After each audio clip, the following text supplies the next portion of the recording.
Welcome back, 7 past the hour. Well, it wasn't all inauguration rhetoric, and you know, like I said earlier tonight, I thought he gave a great speech. It was, I agree with some of the talking heads on MSNBC. It was one of the more or most, take your pick. What's the word I'm looking for? Socially comprehensible? No, that's not it. That's two words anyway. It was a speech that was more designed for the, toward the attitude. I don't know what I'm trying to say, Kenny. I like the speech. To hell with it. It had more of an equality, bench. See, I keep wanting to say a socialist, but I dare not say that in regard to Obama, because Obama's not a socialist. Regardless of what these half-brains and on the right, people who are fascinated with playing with a piece of string for hours while they listen to Limbaugh, regardless of what they say, you know, he's not a socialist. But this speech was had some of those echoes to it. That's all. That's all I'm trying to say. Inclusive, socially responsible. I don't know. But like I said, there is more going on than that, not to minimize it. Molly and I watched it together earlier today. It's the first time she had ever seen such an event. And I think, not to, she's doing a report on, who is it? President who? John Tyler, President John Tyler. I don't know why. She picked him. She said one of the reasons is because I think she said he was president when Florida was admitted to the Union or something. I have no idea. But so she is interested a little bit in presidential politics. She hears me ranting and raving around the house all the time. But the part that she was most fascinated with was Beyonce singing the Star Spangled Banner. I mean, she really was. And when she was finished, I just said to Molly kind of casually, I said, boy, she can sing great. She's really pretty too, isn't she?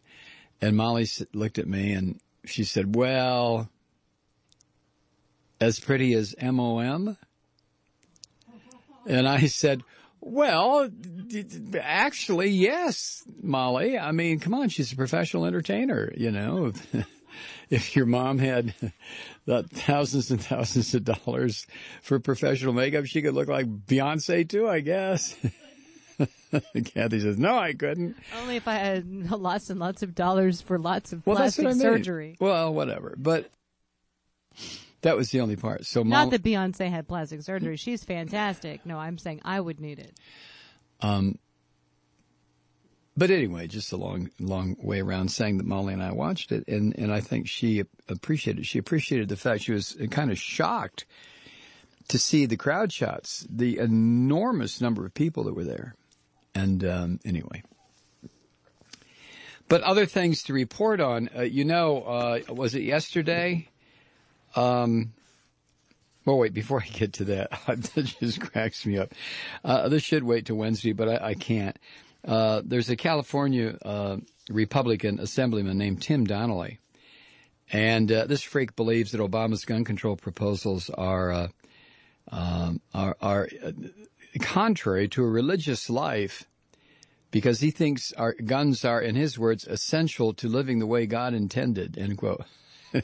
Guns are, yeah. Well, just go back when I mean, everybody knows that Moses, when he raised his arm over the Red Sea to part the Red Sea, that was not a shepherd's staff that he held in his hand. That was a AK-47. Everybody knows that. That's when Moses said his famous line, "Until they pry it from my cold, dead hand, fingers, whatever." But you know, this halfwit, this guy, this California Republican, he probably thinks that Charlton Heston and Moses are the same people. I'm sure he does. But anyway, he said that Obama's gun control proposals are contrary to living the way God intended. He was on a radio show on the coast, I guess, Christian radio show entitled The Bottom Line. And this freak said that guns are used to defend human lives. Really? And that's why they have a religious mandate. Guns are used to defend human life. And that's why they have a mandate. According to Donnelly, the California Republican nutcase assemblyman, he said, quote, "The guns are used to defend our country, let me start over. They, referring to the guns, quote, "They are used to defend our property and our families and our faith and our freedom, and they're absolutely essential to living the way God intended for us to live," end quote.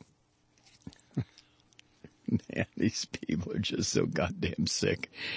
You know, Obama was correct. When people start to freak out, have nervous breakdowns, he didn't say this, but I'll just elaborate on it. People start to go all wobbly. You know, they reach for their Bibles or their Holy Qurans and their weapons of death. Of course they do. Anyway, Huffington Post notes that this freak Donnelly himself has been known to carry firearms illegally. Last year, he was stopped for attempting to bring a loaded Colt 45 handgun onto a plane. They caught him at Ontario, California International Airport. He was also carrying a magazine with 5 more rounds. And Donnelly didn't have a permit. He claimed he had the gun with him because he was worried about death threats. Really? Well, it's very simple, Donnelly, you freakish bastard. To get a permit, all you have to do is go down to, Orange County or wherever you live, Sheriff's Department, and get one. But you are a typical Republican. A, you're a liar. You're a liar. And B, you are a coward. So much for that. Now, as far as guns, as you know, over the weekend, I don't know why I'm laughing, but I guess because it's funny.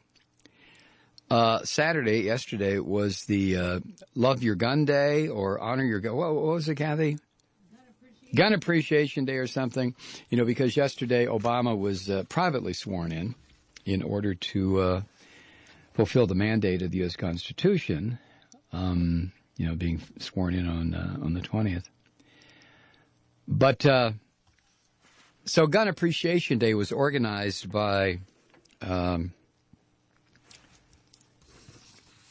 neo-fascist right-winger.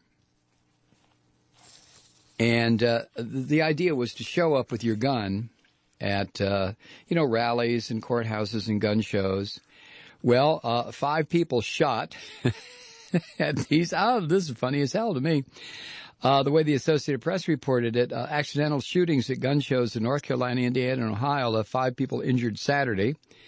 That's the day that thousands of gun advocates gathered at state capitals around the U.S. to rally against stricter firearm limits. At the Dixie Gun and Knife Show in Raleigh, North Carolina, a 12-gun shotgun discharged as its owner unzipped its case,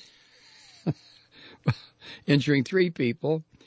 2 bystanders were hit by shotgun pellets. The retired deputy sheriff suffered a slight hand injury. The shotgun's owner, boy, is this guy a dumbass, brought the weapon to the show to find a private buyer. In North Carolina, the North Carolina show, which is held at State Fairgrounds, quarterly event that draws thousands of people. Indianapolis, police said a 54-year-old man was injured when he inadvertently shot himself while leaving a gun show.